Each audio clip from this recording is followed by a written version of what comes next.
We're back. Got interrupted. Had to move. So Yeah. I was talking about, or we were talking about, kind of what got me to that point. Right. And like I was saying, I went on with the addiction as long as I did in a lot of ways because I was worried about. Right. I was worried about what would be required of me in order to get done with it. You're right. And I wasn't ready for that. But then there came that day that I had laid out where I just said enough is enough. You know, do what I knew I always had to do, what I could have always done, and that was call the treatment and get detoxed. Okay. And I don't want to take you too far away what you was just talking about. But what was interesting, what you said was here, and that even said, what's interesting is most other countries in the world separate addiction from mental health and Yes. their treatment methods. Yes. They believe they are completely separate issues. I believe that. Well, you know, I talked with David about this. And yes, there are two different issues. But when David was speaking upon this, and he was talking about the iceberg effect, but what was interesting was that he said mental health can influence addiction. Not cause it, but I've had a lot of influence. conversations with him too. I feel like I got him to change a bit of his language that he uses. You know, and in all fairness, it's stuff that you know, it's stuff that he knew too. Right. And it just makes sense. Like I don't believe that anyone is caused Right. to act in any kind of way. I believe we're all influenced in our actions. We're Right. all, influenced to, you know, do certain things and be certain ways and whatnot. There you go. But we're all influenced into that. And I believe that when you start attaching cause to the issue, then that's when people start believing that there is no hope for them outside of professional help. Right. You know, and again, I don't agree with that at all. If you look at, there's a place in, it's in California. Okay. It's called, I think it's called Delaney Street.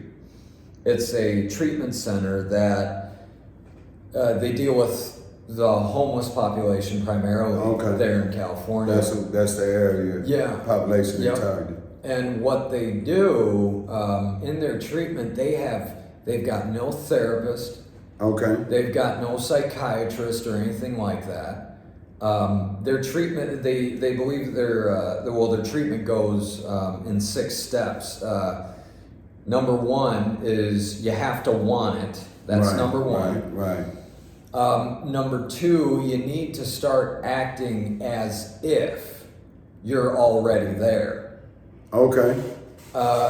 Number 3 was, how did it go?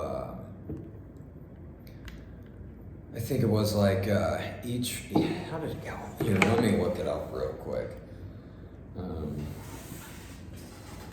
Because I had just learned about this place.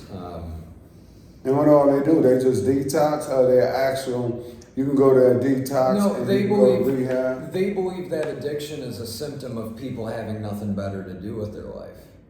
Okay.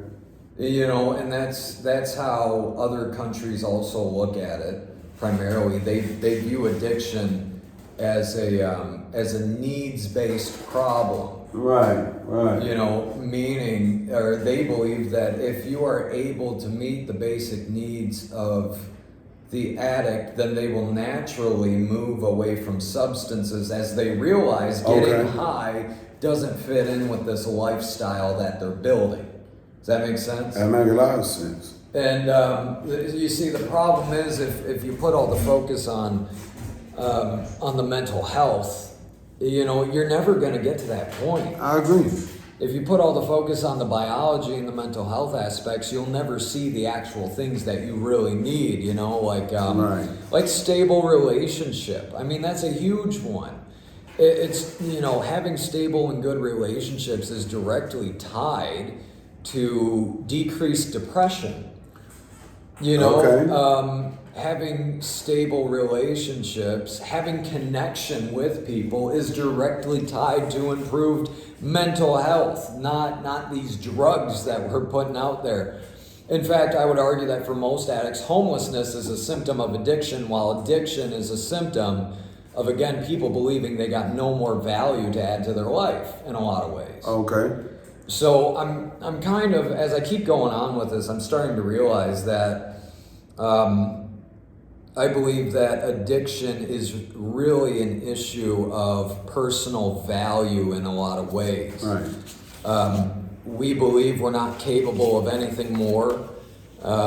We believe we're screwed up, we're disordered, we're diseased, we're criminals, we're addicts, we can never live a normal life. The only option we got is to just cope with what we got and not actually start living or building something good.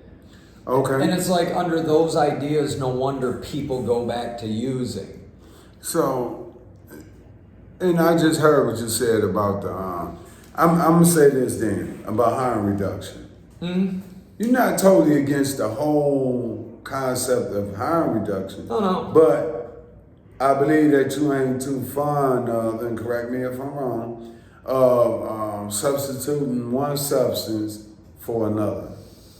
I Example. believe in whatever the individual thinks they have to do, because they're most likely right. Okay.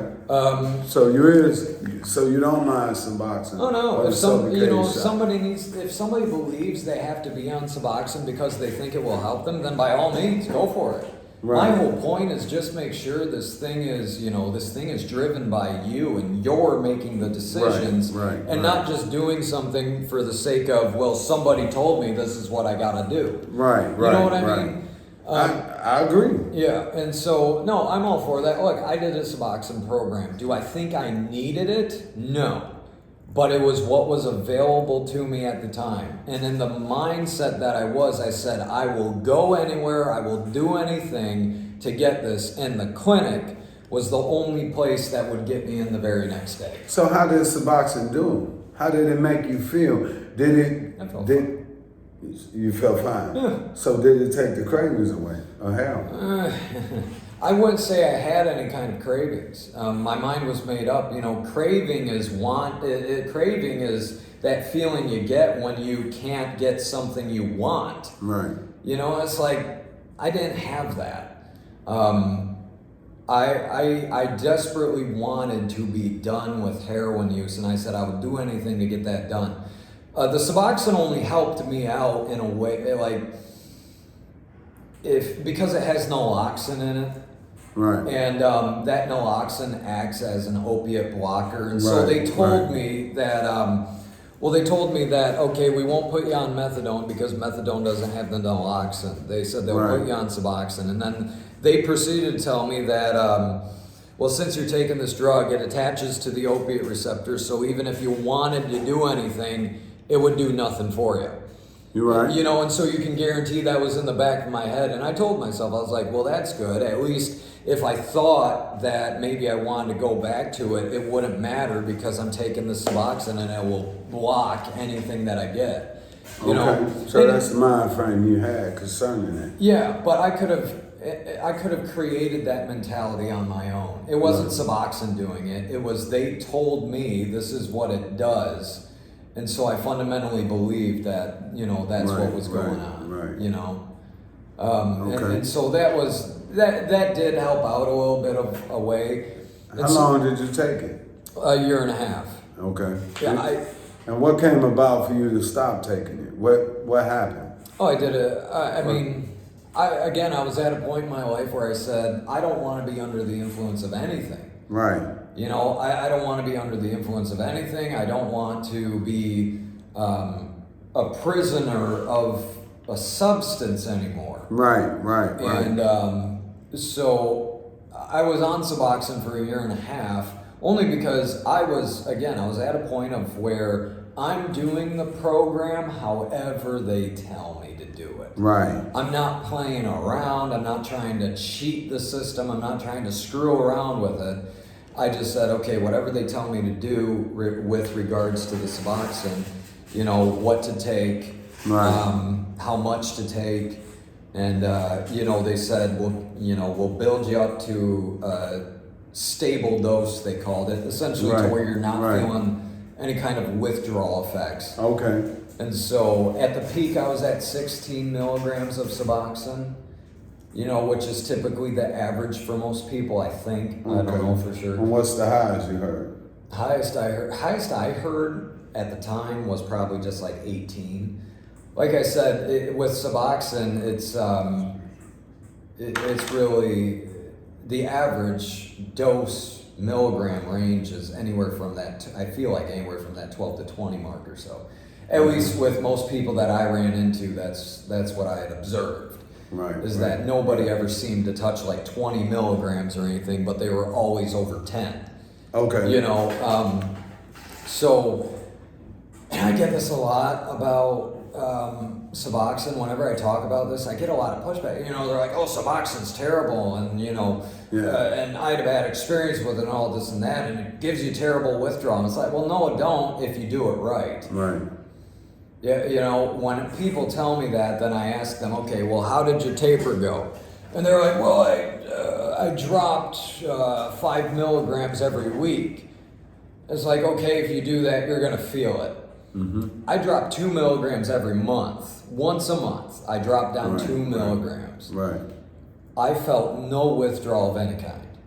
It took me 8 months to do my taper. The biggest withdrawal I had to deal with was my own mental thinking, you know, saying, oh, you're getting less now, so you're probably going to feel worse. I just let it ride. Okay. I just said, I'm just going to take it. I'm not going to think about it, and we'll just see what happens. If I feel bad, I feel bad. If I don't, I don't. Awesome. You know, and I never ended up feeling bad.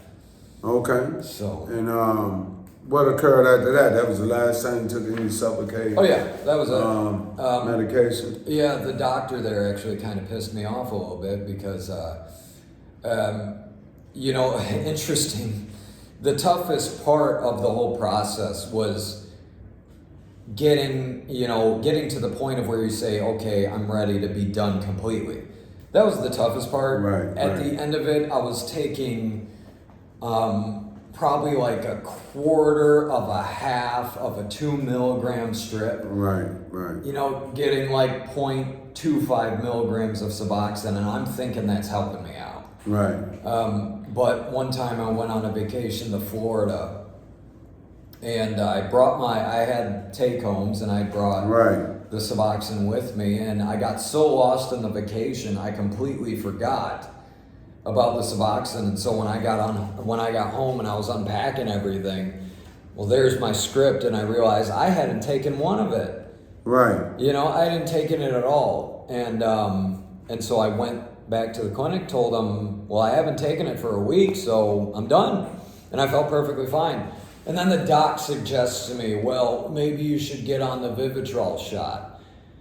And that pissed me off. I was like, dude, what was all of this for then? If all you're telling me is, well, I'm not on Suboxone now, so I should be on Vivitrol or something. It's like, no. I thought the point of the Suboxone was to get off of all this stuff, but now you're telling me I should probably take the Vivitrol shot. You know, I'm trying to watch my language, but that pissed me off.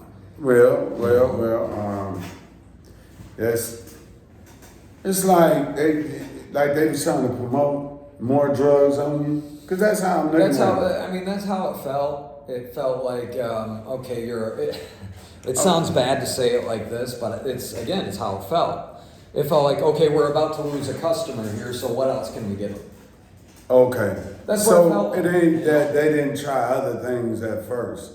Well, no, they They didn't want to lose, so they didn't try other forms of recovery before offering you these substances. No, they just Medicaid substances. That's what the clinic is for. You Right. know, it's an MAT clinic. So Okay. if you go there, you're either going to get on methadone, Suboxone, Vivitrol, Sublocade, whatever it is. Right. If you're an alcoholic, maybe Antabuse if they still do that. Okay. You know, you're signing up for that when you choose that as your treatment center. Okay. I didn't know it at the time, but I just said whatever place can get me in and can get me through the detox part, then we're good. After detox, what you would recommend for a person coming out of addiction? Oh boy, well, the standard, we Like try what- this first. What to do? What to do. Well, number one, I believe you have to have a vision for your life. Right. You have to. The scariest moment of this whole process for me was not any time I was getting, not during any time I was getting high, but it was a couple weeks after I had started at the clinic. Okay. And I couldn't sleep at night, and so I go out into the driveway, and I was smoking cigarettes, and so I. You was smoking cigarettes? Yeah, oh yeah, I used to smoke cigarettes all the time, man. But so I go out into the driveway, and it's like 2 a.m, and I'm just sitting there just thinking, and then I had one of the scariest thoughts in my life, and it was, well, I don't know what I'm gonna do with myself now. Right. I'm not doing heroin anymore, and heroin and getting the money for it, and using it and being high, Yeah. that occupied all of my time. And Yeah. you can guarantee that while I was going through it, I wasn't thinking about life after it. I was assuming that I'm probably gonna die this way.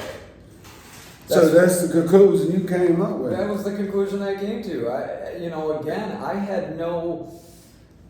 Let me ask you this. When you came to that conclusion, what was the time period from making the choice of stopping using altogether to from the conclusion you came up with that you was gonna die? Was it another year using active addiction? Oh, it was my, I would tell myself that I could do much better with my life, but then at the same time I said I didn't care. I'm ready to die from this stuff if I have to. Okay. That was the mentality at the time. And I think that's what treatment misses a lot of, is that Right. when you're in a situation like that, Right. the toughest thinking to break is the idea that there's nothing more for your life. That's the toughest thing to get out of, that kind of thinking. I got clean because I believed there was many more things I could be doing with myself. Correct. I got And what's some things you thought you could be doing with yourself? Well- other than the most obvious. addiction? Yeah, the most obvious one was I knew I had people that cared about me. Okay. My mother, and I had with my addiction. I kept it hidden from the it need to be hidden from, Right. and so And you think they didn't have a clue what was going on? at least not until I told them. Okay. So I still I hadn't burned every bridge. The way that I look at it is I've lived 3 different lives. The life before you were ever adulterated by drugs, then the life you had while you were doing the drugs, Right. and then now I'm living in the life I got after the fact. Right. And so I still had some of my, I still had some bridges into Right. the life I had before I ever started doing drugs. And so the obvious answer to me for what I could do is step back into that world. Right. That was like the church world. That was the people that I grew up with. The first person that I reached out to was my old 8th grade teacher. Right. Right. Because I would run into him every now and then, and I wouldn't want to hang around with him because I knew he would disapprove of what I was doing. But when I got clean and when it came time, when I had that realization of I got no idea what I'm going to do with my life now. I've spent however many years not even thinking about my life past 30, Yeah. And so I'm faced with the reality now that I got to think about that. And that was a scary idea. What I would recommend for anyone who is in that kind of position is that, again, the most obvious thing you can do is if you haven't burned any bridges, or you have some bridges that are still intact to the life before you ever start doing this stuff, then you should step into some of that. Right. And then if you have burned all the bridges, or if your life before drugs, or if there was no life before drugs, it was always that because you grew up in it, then you need to take the experience and make it worth something. And this is why an obvious answer for most people is, become a recovery coach after you get done with this. Start working in that kind of thing. Right. Start up your own meeting of some kind. Me and my mother, we started up Nar-Anon meetings. Okay. Here in the Saginaw area. And so I dedicated time to that, and that's where I learned that I love talking about this stuff. Are they in person or are they on Zoom? They were in person. Okay. Yep, and so it was after doing that I learned I love talking about this stuff, and I get a good feeling whenever I feel like I give good information and whatnot. Right, right. And so I just said, okay, let's pursue something like that. Okay. So that gave me some sense of direction. But I believe every addict needs they need to have an idea of what they're stepping into and what they're going to pursue after they get done with this stuff. So you said if this stuff actually worked, then it would be logical to think that as treatment becomes more available, those numbers will go down. Right. But that's not the case. Yeah, it's not. And the problem is no one is asking why or offering better solutions. According to treatment, anyone they can't ignore, hold on. Anyone they can't help. Anyone that can't help simply doesn't want it bad enough or is in denial. And right here, what's going on right here? Because I didn't read the whole thing, but it was an eye catcher. So there's been this, the logic has always been that if we make treatment more available, then it will fix the problem. Okay, that's in their eyes. Yes, and this comes from statistics that say that only 1 out of 10 addicts will go to treatment. Right. And then on top of that, in 2012, there were about 2,000 treatment centers nationwide. Okay.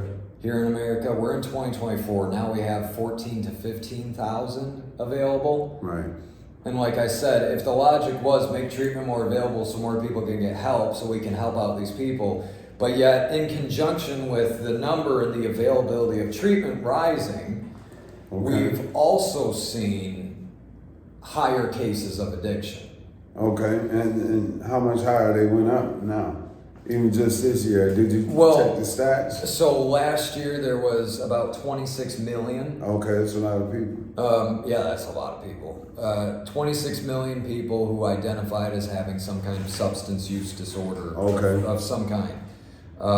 You look at the mental health numbers as well, because now, I'm getting... a lot of my interest is turning off from the substance side and going into the mental health side now. Okay.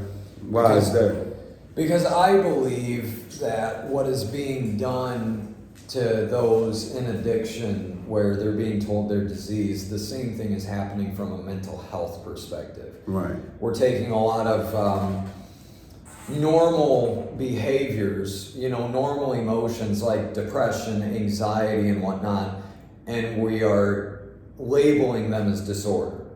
Right. I believe that's wrong. I believe that doesn't help. I believe the disorder part. The disorder part. Do some people have a problem where they can't get themselves, out of a funk, so to speak, or it's like grief, for instance. If you look at the DSM. Right? Okay. If you look at the first edition that came out in the DSM, when they were talking about grief disorder. Right. It was initially that you were categorized as having grief disorder if you were in grief for a year. Right. The DSM-2 came out, and they said, okay, you got grief disorder if you're in it, if you've been in it for like 8 months. Okay. The DSM-3 came out. They said, okay, they changed it again. Well, you have grief disorder if you've been in it for 4 months. Then the DSM-4 comes out, they lower the bar again, and then the DSM-5 where we just say, well, look, any grief almost is some form, it needs medical intervention. It needs, you can't understand it unless you're dealing with a psychologist or a psychiatrist. You're right. And it's just like, that is not true at all. The worst thing, in my opinion, that has come out of all of this stuff is we are reinforcing this idea that people can't deal with their issues on their own. And they always need medical help or medical intervention. If you're depressed, you can't deal with that on their own. When the fact of the matter is, you know what the biggest antidote to depression is? What is it? Gratitude. Being thankful. Gratitude, being thankful. I guarantee it. Anybody, Are you serious? Oh yeah, anybody watching this, if you spend the next 3 months and you take the time every day to write down, let's say, 5 things you're grateful for, you do that for 3 months consistently every day, you will feel a difference. You will feel better. All right? It's a fact. That's not up for debate. It's just true. It's also a fact that one of the biggest stress reliefs, one of the biggest depression reliefs is being out and being active. Right. You know, people are at their worst. Depression is compounded when you're in a high stress environment and you're doing nothing. An example, You're jail, prison. Just sitting there doing nothing. Just sitting there doing nothing. Of course you're depressed. You're not getting anything done. You're right. You know what I mean? Yeah, to me, it just... So you rather they be doing something constructive. You rather they Yeah, be doing working towards their recovery and not just sitting around. And that's what this Delaney Street place has... Where that's located, Delaney Place? It's in California. Okay. San Francisco, I believe, or Los Angeles. I think you said that in the beginning. Yeah, San okay. Francisco. Oh, it's Delancey Street. Let me see if they post their steps on there. Yeah, they got tons of facilities in California. So California's got this down. I don't know why the heck we can't get it down. Oh, where are their steps, man? Here, let me just look up. Let me type in their steps. But they got, you know, what they talk about and how they address the matter is essentially what I'm trying. You know, it's how I'm trying to go about it. And I didn't realize there were other places out there that actually, steps. Good stuff though, Jay. Oh yeah, it's really good stuff. Good stuff. I ain't gonna lie to you. I like it. 6-step. What made you work on the 6-step this week? Oh, because I worked on step 5 last week. Okay. So, so you've been doing the series. Oh yeah, I've made it. You know, I used to just bounce around between whatever I felt like talking about, but I didn't realize this until I really paid attention. You have to understand that I put all of that together very quickly. I got that whole thing typed up, or at least the rough draft of it, within like 8 hours. Because it was just about taking what was already in my head and just putting it on paper. You know, I'd been doing groups on it for a couple of years, and so it was just about taking that and putting it on paper.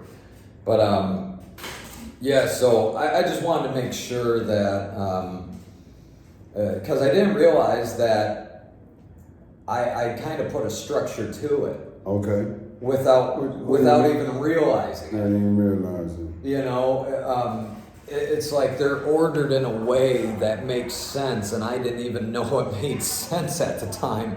And so I thought that what I should do then is present the groups that way, actually run through it properly, instead of just bouncing all over the place. Well, did you start already? Because you had 6. Did you start with 1 and get to 6, or you started with like 5 and then you came to 6? No, I knew what my competition was, and I knew that. When you say competition, what do you mean? I knew what my competition was. That I'm making a set of steps. Right. And I know that NA and AA, they already did that. You know, but I like the idea of steps and putting something into a step form. You know, right. Just because it's easier to follow and it makes sense. And so, I guess you could say I stopped at 12 of the real concrete steps. The 13th one is really just an affirmation. Right. But I might have done that just to, I don't know, kind of throw some shade at NA and AA and all that. I mean, just to get the point across, and that's why, and I'll show for the camera. Once I actually get this printed into a book form, I mean, that's why the title is Not Addicted, and the N and the A are in red. Again, hold on, I didn't catch that part. Why the N and the A in red? Well, that's why I called it NA? Not Addicted, because of NA. And I'm like, I'll come up with something Well, I else didn't for catch that. that. I always seen that Yeah. and never caught it. It's because we're, red, stop, NA, warning, And this ain't towards any That's, NA or AA group, but I know some guys, they literally feel like they cannot function unless they go to a meeting. Yes, and that's where, it's like that kind of thinking. I just believe that there have been ideas put out there that have caused more of a problem, and you create individuals who have relapses due to the thinking, due to the ideologies on them. You know what'd be interesting, Jay? If I can get you along with one of our staff members. And because he's a big NA, AA I'll guy. throw down with him, man. I know it. I got no problem. I know my arguments are probably more well thought out than his are. Wow, his insight, it was literally, we had a staff meeting last Sunday at the well, and it was, everything we talked about, it was addressed towards NAA. Yeah. It's like, look, I've found that more often than not, because I've been doing this for a couple of years now. Right. I've got a lot of testimonials, a lot of evidence, if you will, that this has helped individuals. Right. And more often than not, I take the NA and the average AA goer and I present this to them. And by the end of it, because I've had some people who have defended the NA, NA kind of approach, the disease approach. And they own it. And I just tell them, I was like, okay, we'll see how you feel once we're all done. Right. And usually by the end of it, they start putting the pieces together. And they're realizing that, holy crap, some of these ideas just keep coming back. 1,000, one drink is too many and 1,000 is never enough. Well, that's something great to say to somebody who has just relapsed and they're like, I don't want to keep doing it. But we reiterate to them, well, 1,000, one is too many and 1,000 is never enough. Just put into their mind that they can't stop the process. You're right. And I 100% disagree with that. I think that's ridiculous. I don't understand why, I don't understand why people don't ask the question, why people who go through psychology look at addiction a lot different than someone who goes through social work. You're right. They look at it totally different. They look at the impact of thinking on the matter, and they believe that thinking is the primary problem. Study psychology. Yes. They think different from us social workers. Yes. if you have someone who has gone through, a psychology degree, and they go into this kind of field, you'll find that typically they disagree a lot with what social workers are saying the problem is, what the average therapist. And that's something that, just make it make sense to me. Why do we have people, therapists, and no slight to you or anything like that. I know you're working diligently to get it. But it just doesn't make sense. Why would we send somebody into a social work field when the primary focus is going to be on the brain of the individual and what's happened with them and diagnosing them with mental health issues? But you went for social work. Right. You should have gone for psychology. That's directly related to mental health. Right. Ain't that somehow it doesn't make sense to me. Social work field, psychology is in that field because that's what psychology. Yeah. We're gonna deal with the mind, brain. But Yes. then social work, that also goes into that field, right? I mean, because I asked the question. Hold on, wait a minute. I asked the question.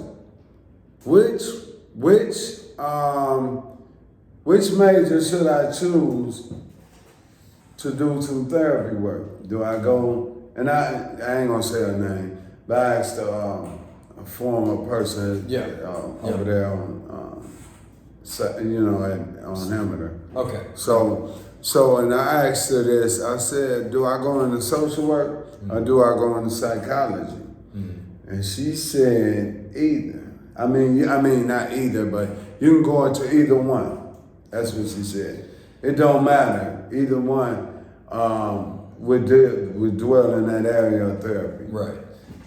You know, but see, and I may need to, get do a little bit more digging into that because, you know, it's like Livingston. Right. He's here. He has a master's in psychology. Right. But he could never be. He could never sign off on treatment plans on his own. Ain't that something? Because he's not a social worker. Because he deal with the mind, Yes. probably just as much as the social worker does. Right, Right. and that's what I understood is that, you know, when we put out the request for therapy or for therapists, we're looking for a licensed master social worker, LMSW. Right. You know, that's what you need to have apparently in order to sign these treatment plans and in order to get fully licensed. And it's like, that doesn't make sense to me. You know, we're diagnosing the brain. We're diagnosing issues with the brain. Not only that, but we're diagnosing mental health problems without even putting these people under a brain scan.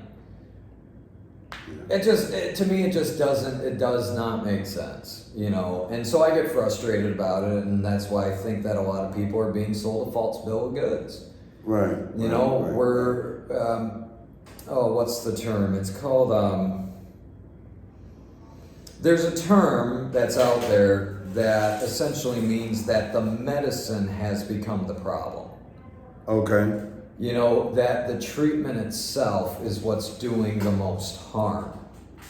So I forget the term for that, but that's what I believe when it comes to psychiatric medication and diagnosis of mental disorder.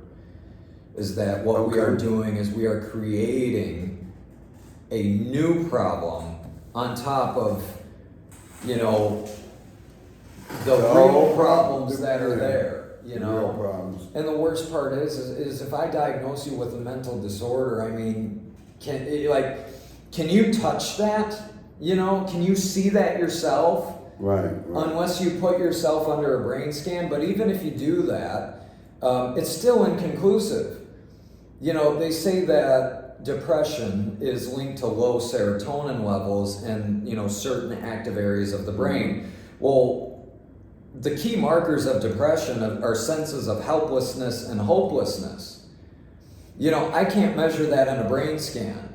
And then why would I have someone coming up to me, giving me the same list of symptoms as this other person over here, but if I put them under a brain scan, their brains are completely different. But yet they say they feel the same things. You know what I mean? It doesn't make sense. It doesn't make sense. We do...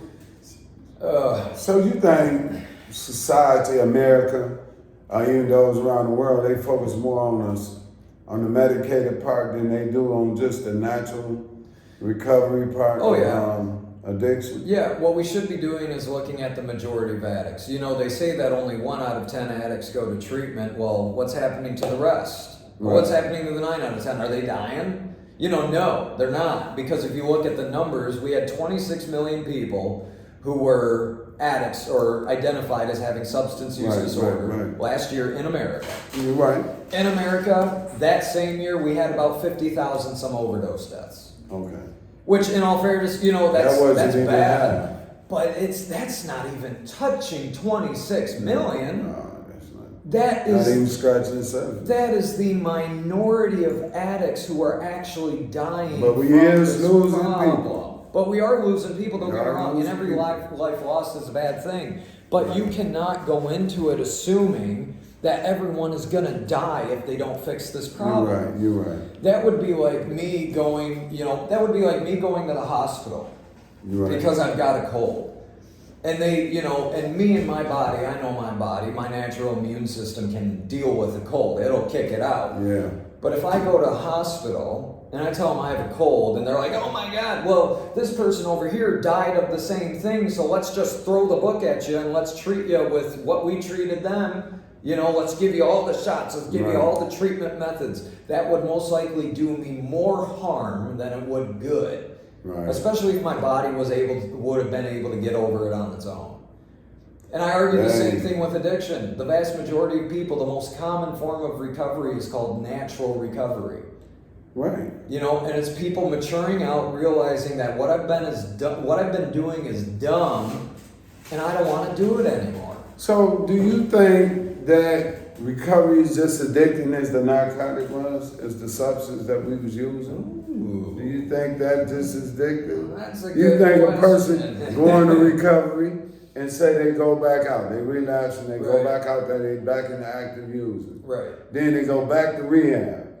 Yeah. And they back out there again. Do you think there's something going on with that? I miss recovery just as much as I miss that substance I was using. I think there's definitely an incentive for people to keep Okay. doing this stuff, especially if they know that all they got to do is check into treatment and hit that reset button. You know, that's what I would always, again, when I was doing heroin, Okay. I would always tell myself, well, if it ever gets too bad, I know I can just call a treatment center, I can get a bed, I can detox and be done. You know, You always had that in your mind. I always had that in my mind, absolutely. And I don't think there's any addict back there that don't have that in their mind. That they know that, look, all you gotta do, you can call. Getting people sober is not the issue. The issue is keeping them that way. Yeah. You know, and the problem is we're trying to say that, well, the way we deal with that, the way we try to keep you that way is to get you to realize how screwed up you are and force you into sobriety. You're right. That's what recovery is, in my opinion. It's forced sobriety. You can't say I'm going to go back because that's wrong, and then you can't say I'm never doing it again because that's being overconfident. Yeah. You're right. I look at it that way. You know what I mean? And it's just, in my mind, all of that mixed messaging and all of the, you know, we leave people so confused that they're feeling screwed up as it is just Right. because they're so dang confused. I'm just telling people that, look, at the end of the day, this could be very simple. It could be a very simple thing Could to be. deal with. Could be. Look, it was simple for me. Stop doing it, go back into the life that you had before. Right. And then don't think about it. How You know? often did you think about it? Well, I still think about it. Right now. Oh yeah, I'm thinking about it right now. I have to. Right. I'm talking about it. Talking about it. You know, when I got clean initially, obviously I had certain thoughts about it, but nowhere in my mind did I think, oh my God, if I think about it, I'm going to relapse. That thought just didn't cross my mind because nobody told me that. Nobody told me that thinking about this problem was a sign or a symptom of the disease. Right. Nobody ever told me that, so I didn't believe that. Right. I thought thinking about it is no different than me thinking about a job I used to have. It's no different than me thinking about a relationship I used to be in. It's no different than me thinking about a car that I used to own. You know, addiction is just something that I used to do. It's not a part of my life I anymore. think about a drink, you know. Mm-hmm. Think about smoking some marijuana, but I don't go do it. Right. It wouldn't be ridiculous if somebody suggested to you, for instance, let's say you left this job one day. Right. And wouldn't it be ridiculous that if somebody told you that, look, CB, you're leaving the job, and in order to stay away from the job, you have to formulate your entire life around the fact that you used to work here. You Right. have to avoid anyone and everything that reminds you of it. That don't make sense. Because, and then if you think about it, you have to use special coping skills to deal with that. Otherwise, Right. you're going to end up putting in an application again. Wouldn't that be ridiculous to suggest that to you? But that's exactly what we tell people when dealing with addiction.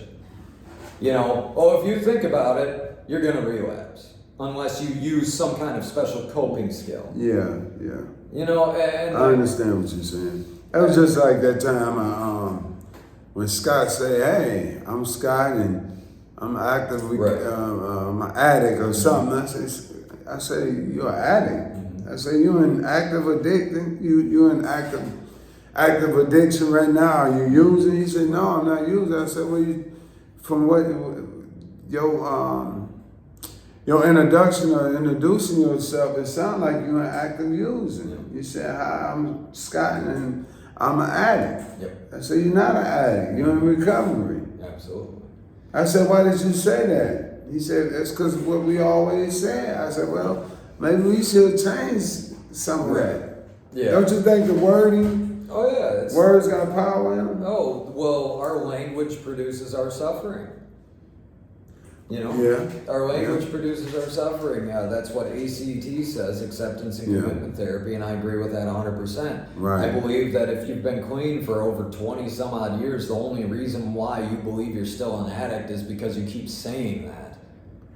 Yeah. And people keep telling you that. I believe so Because you too. keep going to these meetings and everyone introduces themselves as an You addict. know, and all. I don't do that. When I do go, and I say, I haven't been in months and months now.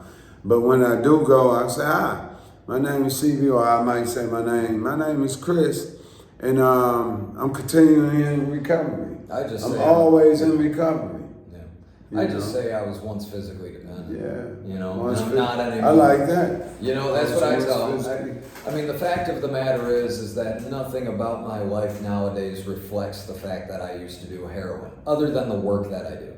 Okay. You know, you follow me on the outside world. I'm not chasing down drugs. I'm not getting money just for the sake of trying to spend it. You'll never catch me going through any type of withdrawal. You know, so why on earth? And equally, the friends I had at the time, they're gone. You know, they're out of here. Right. So if I wanted to move on from the issue. Mm-hmm. Moving on is not being in recovery. Moving on is being recovered. You know, Right, that's what right. moving on is. Being recovered. You know? I'm recovered already. Yeah. Yeah. And I get a lot of flack for that. Jake, you can't say that. Well, hell yeah, I can, and I just did. And I'll prove it to you. I'll go the day until I die, never having touched heroin again. And I'll prove it to you. You know, no one's going to tell me I can't do that. That'll piss me off. I don't get why a lot of people don't get pissed off at that. Do you think a lot of people so addicted that they can't get off of it themselves, or they just haven't made up their mind yet? I don't think there's no such thing as you can't. I think it's a matter of will you or won't you. Not can you or can't you. Will you or won't you. And there are things that can influence that idea that I won't. There are things that influence the belief that I can't. You know? And my question is, okay, are those beliefs true? Because the fact of the matter is, I didn't say to get myself better, I didn't say I can't do it.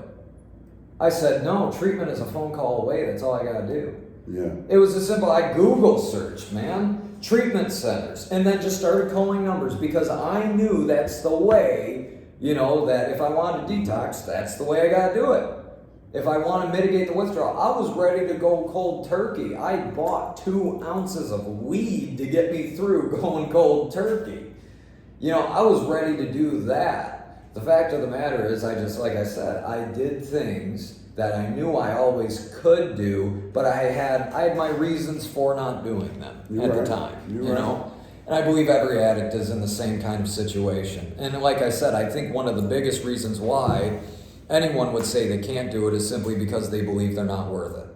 So you think a lot of addicts might be pressured into the wrong thought pattern of how they view addiction itself? Yeah, the disease and the medical model, as some people call it, of addiction does not produce an attitude of change. It produces an attitude of disorder, and I'm screwed up and I'm powerless and I need medical help.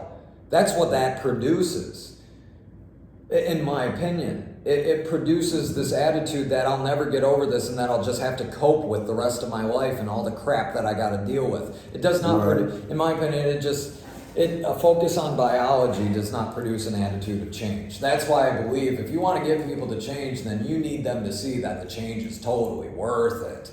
Spend all your time talking about that, and you will see a massive difference. Again, spend all the time talking about things to be grateful for. You will see people's depression alleviate. Right. So I believe that's but that's, hey, I'm just a guy, and that's just my opinion. Right. But it's opinion that's getting a lot of traction. It's a lot of traction. Because it makes sense. it don't just come from anybody. I would say you experienced it yourself. Mm-hmm. You coming out of active addiction yourself. It's been years now. Mm-hmm. But what worked for you might help others, you know? Oh yeah, and that's what I tell them. I always tell people, like, look, I got an opinion. If you found something that works for you, then by all means stick to it. But my guess, you know, is that if you're still here in places like these, then I'm assuming it ain't working. And you need something different. That's what I'm assuming, you know? You're assuming the right thing. So. You figured, Well, I was gonna say, I'm getting worn out. So oh yeah, talking yeah, about man, we did. We had a great discussion. Anyone who want to comment or ask a question, just please in the comment section, just drop it there, and Jake will get back with you on anything you want to ask him or anything you want to say. We enjoyed you today. We thank you for coming out, participating in just another situation. You know, and also go to the page, Not Addicted. Not Addicted. You can find it on Facebook. Here. You can find it on YouTube. I don't know if Not this is Addicted. I don't know if this is gonna work, but what I will do is I made a QR code for it. And so I will flash the QR code in front of that screen. You are. And if by chance you're watching this on video and your phone can somehow magically pick this up, scan that, it will directly link to the material. All right. And there you go. Good luck, everybody. I mean, y'all got this. We can do it. A lot of people do. In a minute.